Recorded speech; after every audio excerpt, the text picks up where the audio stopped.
जय Hind. Stock market 24/7 में आपका स्वागत है। इस वीडियो में हम डिस्कस करने वाले हैं यूएस और इजराइल ने मिलकर ईरान पे हमला बोल दिया, जिसके कारण मंडे को दुनिया भर के शेयर मार्केट्स में क्रैश देखने को मिल सकता है। बट मैं इस वीडियो में कुछ ऐसे स्टॉक्स को डिस्कस करूंगा जिनको फायदा होगा इस युद्ध के कारण।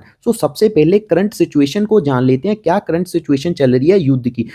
अब पहले तो इसराइल ने और यूएसए ने ईरान पर मिसाइलें दागी थी। अब ईरान ने भी इसराइल पर मिसाइलें दाग दी, और जो यूएसए के बेस है बहरेन में, कुवैत में, कतर में, यूएई में, वहां पर अब ईरान मिसाइलें दाग रहा है। और ईरान ने अपना एयर स्पेस को क्लोज कर दिया और इंटरनेट को पूरी तरह से बंद कर दिया। मतलब सिचुएशन बद से बदतर हो रही है और ये वॉर लंबी खींच सकती है, जिसके कारण आपको क्रूड ऑयल के प्राइसेस में भी उछाल देखने को मिल सकता है, गोल्ड के प्राइसेस में भी उछाल देखने को मिल सकता है। और अगर आप मेरी वीडियो को पिछले 2 हफ्तों से फॉलो कर रहे हो तो मैंने एक बात हमेशा कही थी, ये ये जो युद्ध है जल्दी हो सकता है। उसका कारण क्या था? यूएसए की मिलिट्री बिल्डअप मिडल ईस्ट में बहुत ही ज्यादा तेजी से बढ़ रहा था। लास्ट इतना मिलिट्री बिल्डअप यूएस ने 2003 में जब इराक पे युद्ध किया था, तब इतना मिलिट्री बिल्डअप यूएस ने मिडल ईस्ट में बनाया था।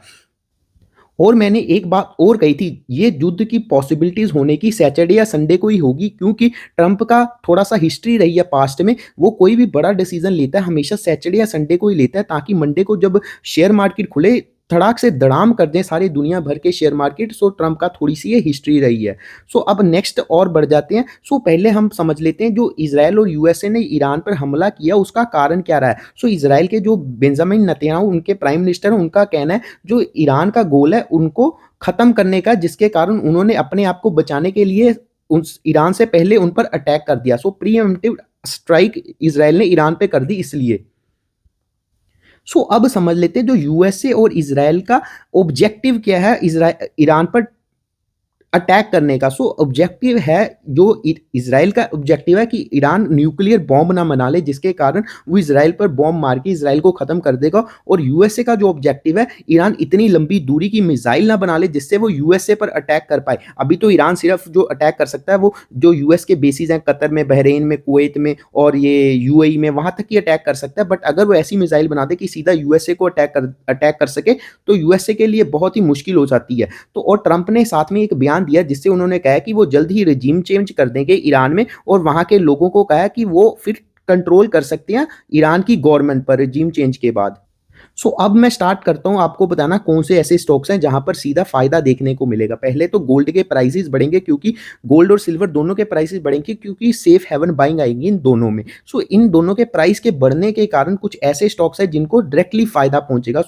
आपने अगर गोल्ड और सिल्वर के प्राइसेस देखे उस फ्राइडे और सैटरडे को, आप देख सकते हो वहां पर भारी उछाल देखने को मिला था और क्रूड ऑयल के प्राइसेस भी बढ़े थे, जिस जो कि साफ इंडिकेशन दे रहे थे कि कुछ बड़ा होने वाला है मिडल ईस्ट में। अब हम उन शेयरों की बात कर लेते हैं जिनको फायदा पहुंचेगा। सबसे पहला है मुथूट फाइनेंस।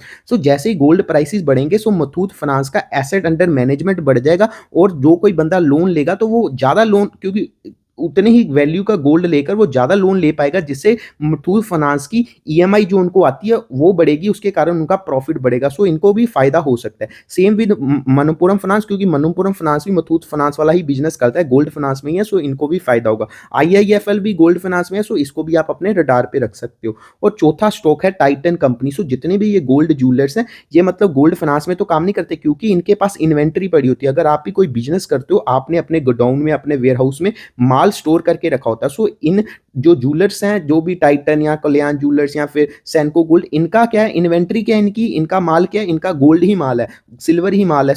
ये उनको इन्वेंट्री अपने जो इन्होंने अपने गोदामों में, अपनी दुकान में रखी हुई है, अपने मॉल्स में रखी हुई है, उसकी कीमत बढ़ जाएगी, जिसके कारण इनकी इसके स्टॉक की बुक वैल्यू बढ़ जाएगी। उसके कारण इनको फायदा देखने को मिल सकता है। अब नेक्स्ट और बढ़ जाते हैं, और किसको फायदा पहुंचेगा। जैसे आपको पता है युद्ध के कारण क्रूड ऑयल के प्राइसेस एकदम से तेजी से बढ़ जाएंगे, उसके कारण हमारी सरकार को सोचना पड़ेगा, क्योंकि हमारा जो मोस्टली इंपोर्ट रहता है वो क्रूड ऑयल का रहता है, जिसके कारण हमारा बहुत भारी ट्रेड डेफिसिट रहता है। और एकदम से क्रूड बढ़ने के कारण हमारी इकोनॉमी पर संकट आ सकता है, हमारा रुपी तेजी से और ज्यादा गिर सकता है। ऑलरेडी 90 प्लस हो चुका हुआ है यूएस डॉलर के मुकाबले रुपी, और तेजी से गिर सकता है, जिसके कारण हमारी यहाँ पर इन्फ्लेशन बढ़ सकती है, और गवर्नमेंट ऐसा बिल्कुल भी नहीं चाहेगी। सो गवर्नमेंट को कुछ ऐसे स्टेप्स लेने होंगे ताकि हमारी, क्योंकि हमारी खुद की एनर्जी सिक्योरिटी को भी हमें पूरा करना है। सो गवर्नमेंट को अब ग्रीन एनर्जी से ज़्यादा तेज़ी से बढ़ना होगा। सो आप टाटा पावर को अपने रडार पे रख सकते हो, क्योंकि इनको पहले भी इनकी ऑर्डर बुक बहुत स्ट्रांग है, क्योंकि आने वाला टाइम रिन्यूएबल एनर्जी का ही है। बट गवर्नमेंट को अब सोचना होगा, हमें और तेज़ी से काम करना होगा। सो इनको जल्दी से जल्दी ज़्यादा से ज़्यादा ऑर्डर मिल सकते हैं। टाटा पावर को, अडानी ग्रीन एनर्जी को और सुज़लोन एनर्जी को, इन तीनों को आप अपने रडार पे रख सकते हो, क्योंकि जो अब गवर्नमेंट का इतना ज़्यादा फोकस होगा ग्रीन एनर्जी पर, क्योंकि एकदम से युद्ध होने के कारण हमारे यहाँ पर इन्फ्लेशन ना बढ़ जाए। क्योंकि हम कभी भी दुनिया भर में कभी भी कुछ ऐसा होता है, पहले यूक्रेन और रशिया का वॉर हुआ तब भी हमारी इकोनॉमी पर थोड़ा सा संकट आ गया था क्रूड ऑयल को लेकर। सो भविष्य में क्योंकि इतने ज़्यादा वॉर्स लगे हुए हैं, सो ऐसा आगे वाले आने वाले टाइम में ऐसा ना हो, तो गवर्नमेंट भी चाहेगी कि जल्द से जल्द हम ग्रीन एनर्जी पर शिफ्ट हो जाएं और क्रूड ऑयल को छोड़ दें।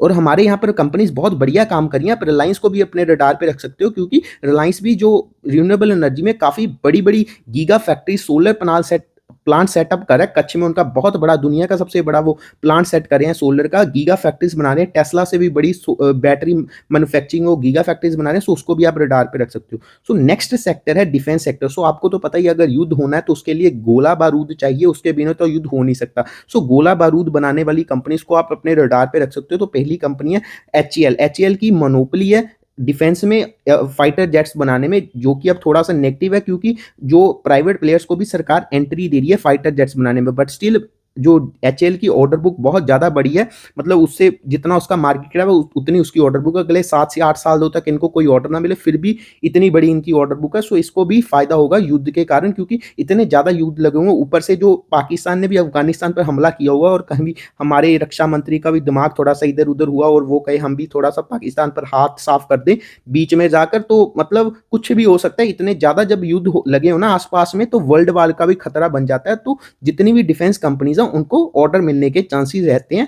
सो उनका प्रॉफिट बढ़ सकता है उसके कारण। और दूसरी कंपनी तो आपको पता ही है, बीईएल। बीईएल का बहुत बढ़िया बिजनेस है, बहुत बढ़िया रडार्स बना रही हैं ये, बहुत हमारी इंडियन डिफेंस के लिए बहुत ही बेहतरीन कंपनी है ये। अब नेक्स्ट बात कर लेते हैं, जैसे मैंने आपको बताया क्रूड ऑयल के प्राइसेस बढ़ेंगे। सो क्रूड ऑयल के प्राइसेस बढ़ने के कारण एक कंपनी को फायदा होगा, उसका नाम है ओएनजीसी, क्योंकि ये क्रूड ऑयल निकालने का, एक्सप्लोरेशन करने का काम करती है। सो जैसे क्रूड ऑयल के प्राइसेस बढ़ेंगे, इनके मार्जिन बढ़ेंगे। और दूसरी कंपनी है ऑयल इंडिया, और दोनों का काम सेम ही है, ऑयल एक्सप्लोरेशन करना, क्रूड ऑयल एक्सप्लोर करना। सो इनके मार्जिन बढ़ने के कारण इनके प्रॉफिट में तेजी देखने को मिलेगी। सो ये सारे वो स्टॉक्स थे जहां पर युद्ध के कारण फायदा देखने को मिल सकते हैं, इनके प्रॉफिट्स बढ़ सकते हैं युद्ध के कारण। सो आप इन सभी स्टॉक्स को अपने रडार पे रख सकते हो। और अगर आपने यहाँ तक वीडियो देख लिया, thanks for watching this video. Video अच्छी लगी आप लाइक कर सकते हैं, चैनल को सब्सक्राइब कर सकते हैं। जय हिंद।